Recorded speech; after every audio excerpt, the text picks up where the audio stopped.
ተወኝ ስለብስ በላ ስጠጣ ደስተኛ ነው እንደምመስል አንተ በቃ ድልን አልተጠቀምም አልካ የምን እድል ነው የምትጠቀመው ታምራት በእናትህ ተወኝ አጨቅጭቀኝ የአረብ ሀገር ብር ምርጥ ነው አስልካት ታምራት አይገባህም እንዴ ታወኝ ባጃጅን ካስገዛ በኋላ እኮ ብሎክ ተወኝ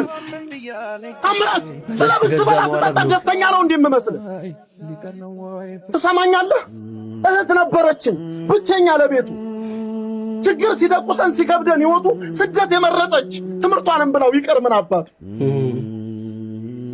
ሄደች በኋላ ማለት ነው አንድ ቀን ሳታር ለወንድሜ ባጃጅ መኖሪያ ለእናቴ እያለች በሐሳቧ በተረገመ ቀን በተረገመ ወንድ ተሰረቀ ልቧ የውሸታም ፍቅር ከናት ችግር ብሶ 6 ዓመት ሙሉ ለሱ ተላከለ ከኛ ተቀንሶ ከርታቷ እህቴ ግን ማለት ነው እጇን ይዛ መጣች መምጫዋ ቀን ደርሶ ልጁም ጥሏት ጠፋ የዋሽታ ሆነ ላይ መጣ ደርሶ ሰማኛለህ መጎዳቷ ሳይከብደን ማጣቷ ሳይከብደን አንቺ ደና ብለን ሳይረታን ችግሩ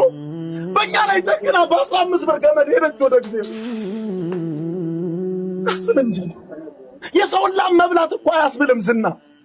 ይሄንን አድርጌ ከእህቴ ገዳይ ጋር አልፈጥርም ዝምድና በቃ እኔ ተወኝ አንተን ደግሞ ልቦና ይስጥ ተወኝ በእናትህ የምጌቤት ዋጋነ መሶባቢያን ስብኝ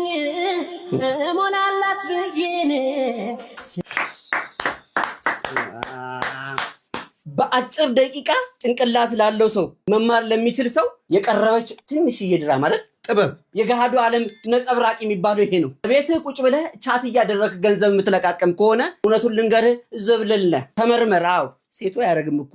ሴቱ ራሱ በዚህ ሰዓት ዝም ብሎ መብላት አይፈልግም በላብህ ጥረግረ ብላ ማለት ልፋና ሰርታ አሚሮና ሰርተ ብላ ማለት ነው ስንቶችን ህይወታቸውን ቀጥፈናል አይዞሽ ባይ በሌለ ሀገር ላይ በበረሃ እንዲቀሩ አድርገናል ስንቶችን ህይወታቸውን አመሰቃቅለናል ከኔ ተው ከኔ እንደውም ለምን እንትላል እህቴ ትናገር እስቲ የሆነች መልእክት አላት አፈር ድሜ በልተህ ቤት የመግዛት ግዴታ ያንተ ግዴታ ነው የኔ ግዴታ ቤቱን በልጅ መሙላት ነው 5 ዓመት ብዬ መጣሁ ሴትዮ በ2 ዓመት ሀገር ትገባ ነው ሰልችቶኛል ደክሞኛል አስጠልቶኛል